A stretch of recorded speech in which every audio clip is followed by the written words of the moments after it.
안녕하세요. 심리 읽어주는 남자 A준입니다. 오늘 여러분들에게 소개해드릴 컨텐츠는요, 바로 착한 아이 컴플렉스를 준비했습니다.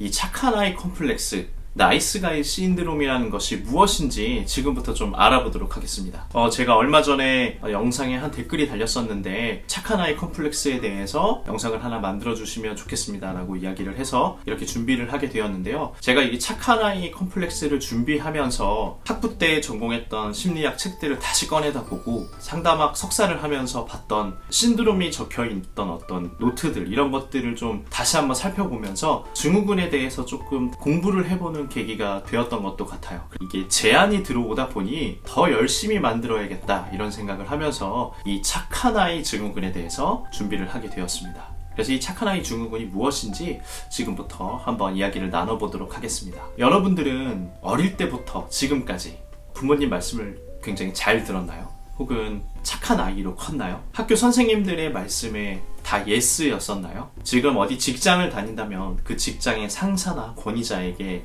모두 예스라고 말하나요? 이런 것들에 대한 질문을 던져볼 수가 있는데요. 우리가 어릴 때 5세 이전이나 5세 이후에 생성되는 착한 아이 증후군이 무엇인지, 과연 나는 어머니의 말씀에, 아버지의 말씀에 예스만 했었는지, 기분 좋게 예스를 했는지, 선생님 말씀에 무조건 절대 복종이었는지, 이런 것들을 좀 자신의 과거를 되돌아보면서 생각해보는 계기가 되었으면 좋겠고요. 지금 현재 또 착한 아이 컴플렉스를 겪고 있다면 그것에서 벗어나는 방법에 대해서도 얘기를 해보도록 하겠습니다. 제가 수많은 심리학 책을 뒤지면서 이 착한 아이 컴플렉스에 대해서 몇 가지 이렇게 추려서 준비해본 것들이 있습니다.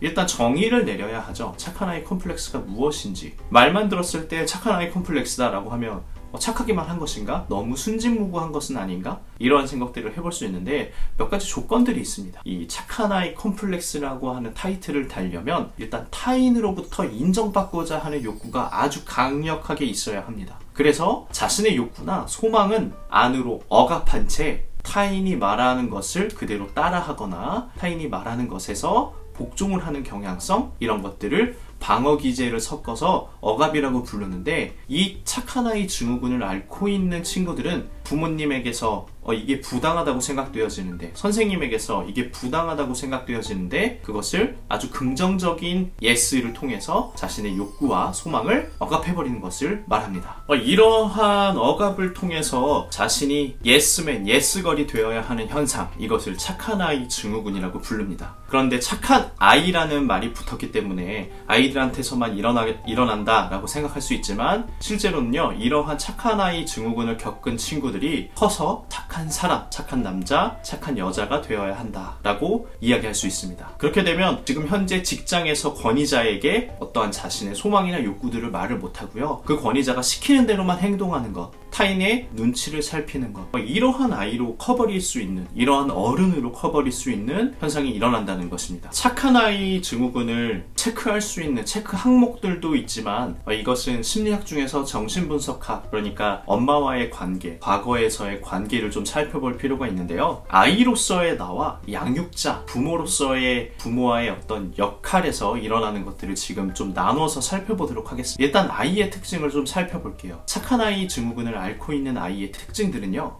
싫어 라고 말하지 못하는 아이, 부모로부터 감정을 억압당한 아이, 자기 탓을 하면서 죄의식을 느끼는 아이, 어떤 것을 못했을 때 그것을 자책하고 변명거리를 계속해서 만들어내는 아이, 그리고 제가 제일 중요하다라고 생각되는 것이 하나가 있는데요, 어리광을 부려야 하는 아이가 의젓한 모습을 보여야 해, 여기서 떠들면 안 돼, 이러한 식으로 무언가 자신의 욕구를 억압당했을 때 부모로부터 피드백을 받는 것입니다. 어리광 부리지 마, 여기서 떠들면 안 돼, 여기 공공장소잖아. 물론 우리가 어떤 도덕적인 교육이나 양심적인 교육을 할 때 이렇게 느낄 수 있습니다. 이곳은 공공장소니까 떠들면 안 된다. 그런데 굉장히 통제를 많이 하는 부모님들이 실제로 아이의 어떤 욕구들을 억압하는 경우들이 있어요. 저는요, 아이들이 자신의 욕구를 표현할 때 어리광만큼 좋은 게 없다라고 생각하거든요. 어른이 될수록 이러한 어리광이라고 하는 욕구들을 숨기게 되고, 그러한 것들을 굉장히 수치심으로 느끼는 사람들이 많기 때문에 아이가 가지는 굉장히 큰 특권이라고 생각합니다. 그런데 이 어리광을 부리지 못한다? 어리광을 부려야 할 때 부모님의 어떤 사랑을 받고 그것에 굉장히 안정감을 느끼고 이러한 형식으로 아이가 자라는 것이 아니라 어리광 부리지 마. 지금 여기서 그런 행동하면 안 돼. 이런 식으로 어떤 자신의 감정을 계속 드러내지 못하는 부모로의 어떤 양육 태도 이런 것이 착한 아이 증후군을 만들어내는 가장 큰 요소다라고 생각할 수 있을 것 같습니다.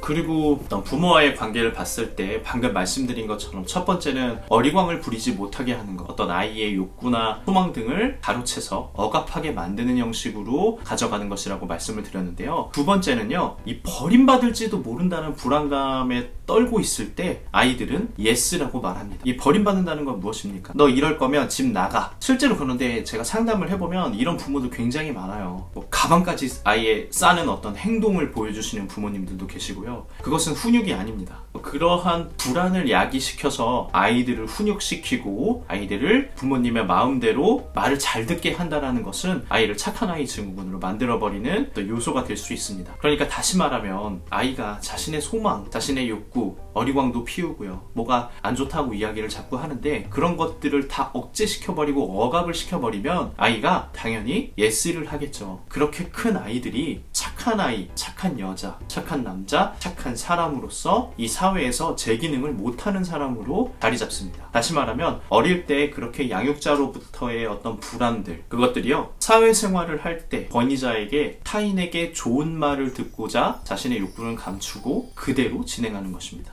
여기서 제가 제일 안타까운 것은 자기 자신이 놀 줄 모른다는 것입니다. 착한 아이 증후군을 앓고 있는 친구들을 보면요, 어떤 놀이를 할 때요, 타인을 즐겁게 해주는 경우, 자신이 즐거운 것이 아니라 타인을 즐겁게 해줘야만, 그리고 저 친구가 웃어야만, 엄마 아빠가 웃어야만, 자신의 놀이이고 자기 자신이 굉장히 잘 놀아야 함에도 불구하고 타인, 주 양육자가 원하는 대로 놀려고 한다는 것입니다. 인형을 가지고 놀다 보면 머리도 잘라보기도 하고요, 뭐 팔도 비틀어 보기도 하고요, 낙서를 해보기도 하는데 이런 것들은 다 잘못된 것이야 라고 이야기를 하면서 인형은 인형답게 가지고 놀아야 해, 이렇게 판단을 해버리면 아이는 더 이상 창조적인 작업을 못하고 창의력이나 이런 사고들을 할 수 없죠. 그 상태에서 엄마가 원하는 방향, 아빠가 원하는 방향, 이렇게만 놀게 되는 것이 착한 아이 증후군을 앓게 만든다는 이야기입니다. 이제 이 아이는 커서요, 자신의 감정을 표현하지 못하는 상태로, 그리고 자신의 연인에게 버림받을까봐 그 사람의 욕구를 내 욕구인 양 받아들이는 것으로,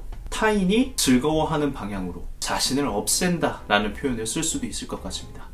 많은 부분 자신을 희생하면서 사는 사람들, 우리가 그 이면을 들여다보면 여러 가지의 사건, 사고들, 그리고 자신의 어떤 서사들이 있겠지만 이 착한 아이 증후군을 앓고 있는 사람들, 그래서 성인이 되어버린 친구들은요, 자신의 말을 선뜻 하지 못합니다. 자신의 감정 표현을 제대로 하지 못합니다. 그래서 제가 추천드리는 방법들이 하나 있습니다. 자신이 찾아봤을 때 나는 착한 아이 증후군을 한 번쯤 알았었구나, 그리고 타인의 눈치를 내가 계속 보고 있구나, 나는 친구들이랑 말할 때도 혹은 내가 사랑하는 사람이랑 말할 때도 내 욕구를 잘 드러내지 못하는구나, 내가 즐거운 것이 아니라 상대방이 즐거운 것을 내가 즐기고 있구나, 나의 주체는 사라져버렸구나, 이런 것들을 느낀다면 제가 추천해드리는 방법이 두 가지가 있습니다. 이 방법대로 하시면 조금은 이 착한 아이 증후군에서 벗어나고 착한 사람이다, 착한 남자, 착한 여자다 라고 생각하는 이 흑백 논리에서 벗어날 수 있지 않을까라는 생각을 한번 해봅니다. 이 방법 두 가지를 지금부터 설명을 해드리도록 하겠습니다. 첫 번째, 자신의 감정을 표현하라. 좋으면 좋다, 싫으면 싫다. 타인의 감정을 읽어내는 것이 아니라요, 내 감정을 읽어내는 것입니다. 그러니까 감정을 표현한다는 것은 타인에게 내가 이 말을 했을 때 타인이 불편해하지 않을까? 이 눈치 보는 것도 착한 아이 증후군을 앓았던 친구들의 굉장히 큰 패턴 중에 하나인데요. 이 작업을 할 때는 자신의 감정에 굉장히 충실해야 돼요. 그런데 말하기까지는 시간이 굉장히 오래 걸립니다.